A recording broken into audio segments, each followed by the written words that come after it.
पश्चिम बंगाल की मुख्यमंत्री ममता बनर्जी क्या सिर्फ नाम मात्र के लिए मुख्यमंत्री है या काम से भी मुख्यमंत्री है? ये सवाल इसलिए खड़ा हो रहा है क्योंकि पश्चिम बंगाल में कुछ ऐसा हो रहा है जिसकी उम्मीद शायद किसी ने नहीं की थी। और खास तौर पर कुछ ऐसा हो रहा है जिससे सियासी तूफान तो देखने को मिल ही रहा है, लेकिन उसके साथ ही साथ आम जनता भी हैरान है। हर कोई ये सोच रहा है कि क्या वाकई में ऐसा हो सकता था, क्योंकि ऐसा होता हुआ पश्चिम बंगाल में देखने को मिल रहा है। क्या है जिसकी वजह से ये साफ नजर आता है कि इसके पीछे या तो बहुत बड़ी साजिश हो सकती है या फिर एक राजनीतिक दाव कहा जा सकता है। ममता बनर्जी का एक बड़ा मास्टर स्ट्रोक कहा जा सकता है ममता बनर्जी का। या तो वो इसके पीछे खामोश इसलिए है क्योंकि इसके पीछे उनकी ही कोई बहुत बड़ी रणनीति है, या सिर्फ इसलिए कि वो कुछ बड़ा दाव चल रही है।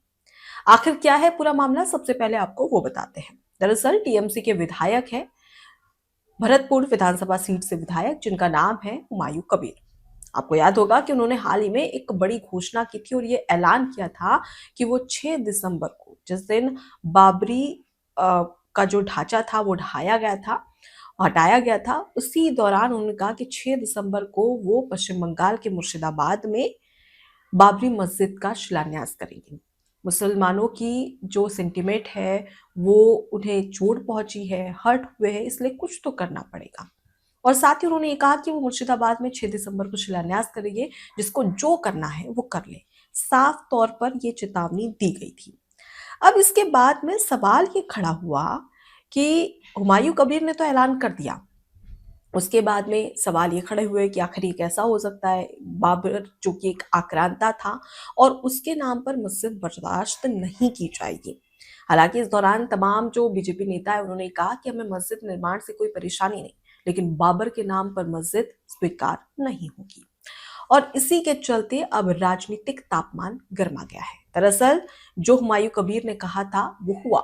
6 दिसंबर को जो मुर्शिदाबाद है वहां पर बाबरी मस्जिद का शिलान्यास हुआ। अब शिलान्यास होने के बाद तमाम वो तस्वीरें सामने आई जहां पर साफ नजर आ रहा था कि किस तरीके से भारी समर्थन इस चीज को मिल रहा है। यानी कि देश में हिंसा फैलाने को किस तरीके से समर्थन दिया जा रहा है, ये तस्वीरें बयां करती हैं। तमाम जो लोग हैं वो वहां पर पहुंच रहे थे, जो मुस्लिम कम्युनिटी के लोग हैं वो वहां पर हजारों लाखों की तादाद में पहुंचे हुए थे। और उस दौरान वो सिर पर ईंट रख रख कर एक एक ईंट उस मस्जिद के निर्माण के लिए दे रहे थे। अब इस दौरान कई सारे आपत्तिजनक वीडियो सामने आए जिसमें कुछ लोग अलग अलग दावा कर रहे थे। कुछ लोग तो ये तक दावा कर रहे थे कि हिंदुओं का सिर काट कर उसे फुटबॉल खेला जाएगा। ये सभी जो सोशल मीडिया पर वीडियोस वायरल हुई है उसके हिसाब से हम यहाँ पर कह रहे हैं। लेकिन सवाल ये खड़ा होता है कि ममता बनर्जी की आंखों के सामने ये सब कुछ हो रहा था। पुलिस बकायदा पूरा संरक्षण दे रही थी, कोई भी परेशानी नहीं हो रही थी, हजारों लाखों लोग एक साथ जुड़ रहे थे। अब जुड़ने के दौरान अगर वाकई में टीएमसी ये कहती है, ममता बनर्जी ये कहती है कि हुमायूं कबीर के ऐलान के बाद में हमने उसे पार्टी से निलंबित कर दिया, ठीक है, निलंबित कर दिया, फिर सरकार ने इतने बड़े आयोजन की परमिशन आखिर कैसे दी? सवाल इस पर भी खड़ा होता है। पश्चिम बंगाल में तो ममता बनर्जी की सरकार है। आपको पता है कि अगर हुमायूं कबीर ऐसा करेंगे तो उसे पूरे देश भर में हिंसक घटनाएं हो सकती है और इसकी जिम्मेदार सिर्फ और सिर्फ ममता बनर्जी होगी, क्योंकि उनके राज्य में उनके शासन काल में इस तरीके से उन्हीं का नेता इस तरीके से ऐलान कर रहा है। अब उसके बाद में वहां पर हजारों लाखों लोग जुड़ते हैं।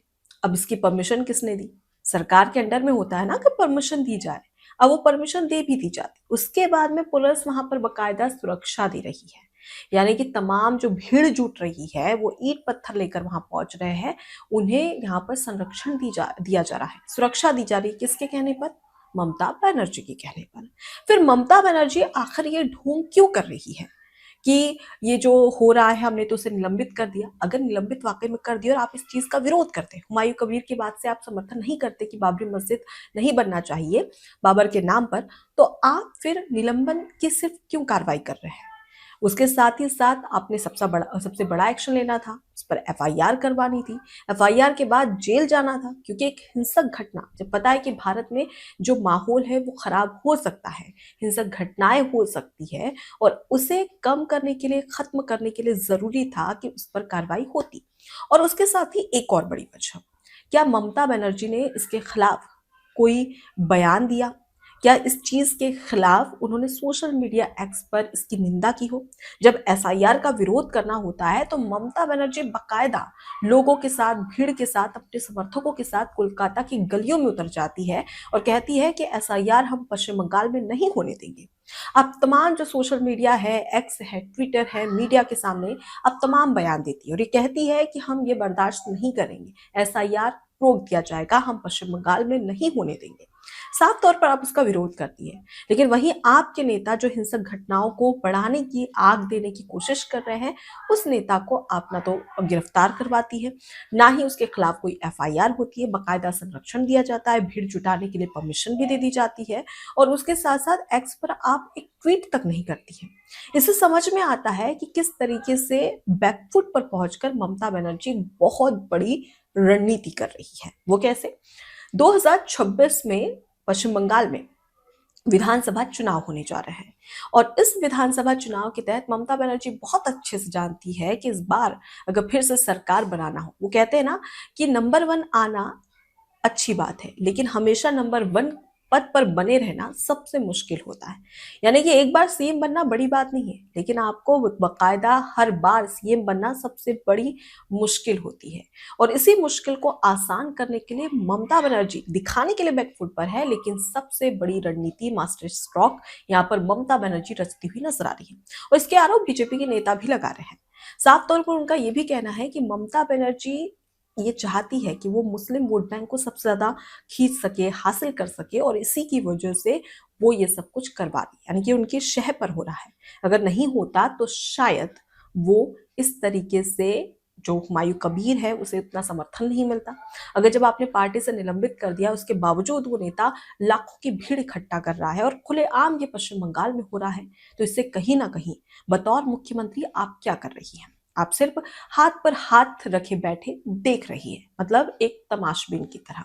मतलब साफ है कि इसके पीछे कहीं ना कहीं आपकी एक बहुत बड़ी सोची समझी साजिश है, एक बहुत बड़ा यहाँ पर एक तरीके से कहा जा सकता है कि जाल बिछा जा रहा है कि किस तरीके से जो मुस्लिम वोट बैंक है उसे हासिल किया जा सके। और कुछ ऐसा ही करते आ रही है मुख्यमंत्री ममता बनर्जी, जिन पर इस तरीके के आरोप लग रहे हैं। अब सवाल ये खड़ा होता है कि अब इसका विरोध भी हो रहा है, क्योंकि कई तस्वीरें हमने देखी है। जी हाँ, सोशल मीडिया पर अगर आप देखेंगे तो कई तस्वीरें आपको दिखेगी जहां पर मुर्शिदाबाद में किस तरीके से बाबरी मस्जिद के नाम पर जो ईंट पत्थर है वो इकट्ठे किए जा रहे हैं। लोग यहाँ पर चंदा इकट्ठा कर रहे हैं और लाखों हजारों की भीड़ यहाँ पर इकट्ठा हो रही है। ये बताती है कि किस तरीके से ममता बनर्जी की शह पर ये सब कुछ हो रहा है और देश के सामने वो सिर्फ एक शांति का प्रतीक बनती हुई दिखाई दे रही हैं। क्यों? ताकि वो अपनी राजनीतिक रोटियां सेक सके। आपको बता दें कि इस बात का उत्तर प्रदेश के जो डिप्टी सीएम हैं उन्होंने भी यहाँ पर विरोध किया है और उसके साथ ही केशव प्रसाद मौर्य का साफ तौर पर कहना है कि 2026 में बीजेपी की पश्चिम बंगाल में सरकार बनेगी और ये जो बाबरी ढांचा है इसे ढहा दिया जाएगा, कोई भी बाबरी मस्जिद बनने नहीं दिया जाएगा। उसके अलावा अगर हम बात करें तो जगत गुरु रामभद्राचार्य, उन्होंने भी इस बात पर काफी ज्यादा आपत्ति जताई है और उसके साथ ही कई ऐसे लोग हैं जो कि लगातार इस पर आपत्ति जताते हुए नजर आ रहे हैं।